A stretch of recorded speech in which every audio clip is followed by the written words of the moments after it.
Big finish to the night for Andrew Schrabis as he scores 8 straight points at one point. Butler's senior leaders really step up at the end of that game.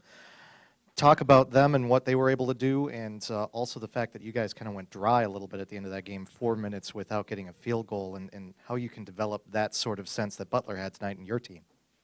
Yeah, no, I thought Andrew took over the game when they needed it, and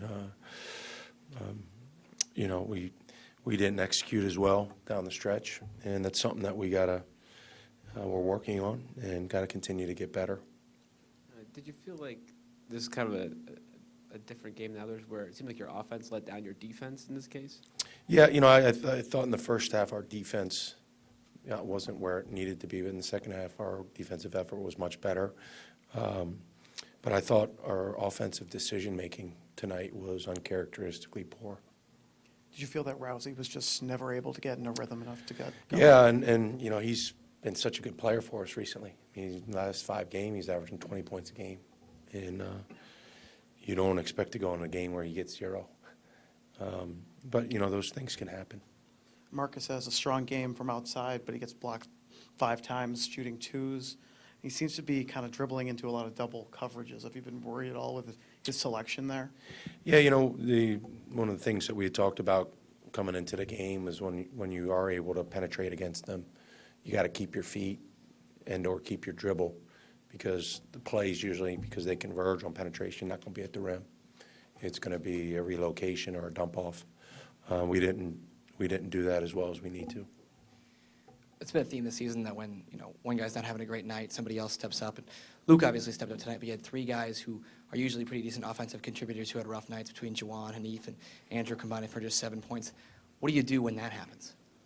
Well, it hasn't happened often, if at all. I mean, I think we have 6 guys averaging double figures, and so we haven't been in a situation, looking at the box score with 2 guys in double figures. That's unusual for us.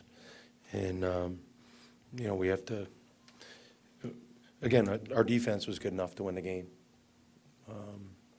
I thought our offense let us down in our decision-making. Can you expand on that a little? What was the difference defensively of the first half of the second half? First part of the second half, excuse me.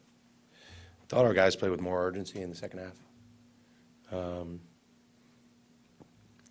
I think that helps your defense.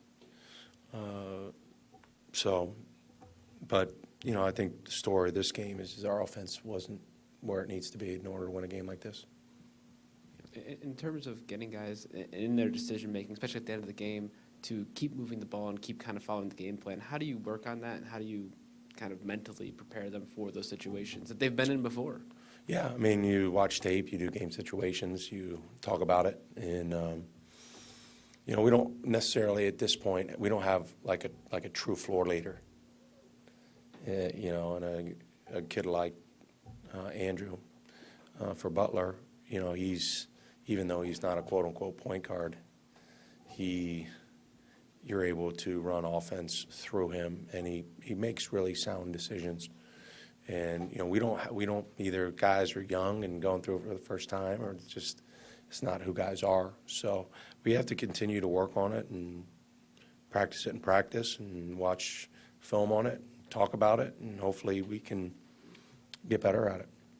The loss might overshadow Luke's play a little bit, but what did you think of his game tonight? I thought Luke played really well, and I think Luke's been playing well of late, and we need that going forward.